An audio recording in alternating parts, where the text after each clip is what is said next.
এবার রমজান মাসে রোজা রেখে বাবাকে নিয়ে একই বলল শেহজাদ খান বীর। বিস্তারিত জানতে ভিডিওটি শেষ পর্যন্ত দেখুন। ভারতের আগ্রা তাজমহলের সামনে তোলা এক গুচ্ছ ছবি সোশ্যাল মিডিয়ায় পোস্ট করেছিলেন চিত্রনায়িকা শবনম বুবলী। ছবিগুলো ছিল গত মাসে বিশ্ব ভালোবাসা দিবসে ছেলের সঙ্গে বুবলী ছবি পোস্ট করেছিলেন। এই সময় নায়িকার তাজমহলের ছবি ঘিরে নানা চর্চা ও আলোচনা হয়েছিল বিভিন্ন মাধ্যমে। এবার অভিনেত্রীর স্মৃতিতে উঠে এলো স্বামী চিত্রনায়ক সাকিব খানও।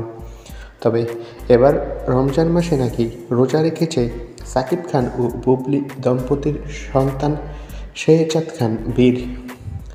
বীর নাকি বুবলীকে বলেছে, মা দেখবে বাবা তোমার কাছে একদিন ফিরে আসবে।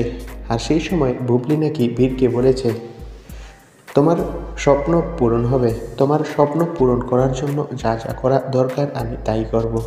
তখন বীর সোশ্যাল মিডিয়ায় নাকি কথা বলতে চেয়েছিল বাবাকে নিয়ে। বীর বলেছিল, বাবা আমাদের সাথে থাকে না কেন, আমি আল্লাহর কাছে আমার বাবাকে চাইব। তো বন্ধুরা, বীরের এই কথার প্রেক্ষিতে তোমাদের কি মন্তব্য কমেন্ট করে জানাও। আর আমাদের চ্যানেলটি সাবস্ক্রাইব করে পাশে থাকা বেল আইকনটি বাজিয়ে রাখো। ধন্যবাদ।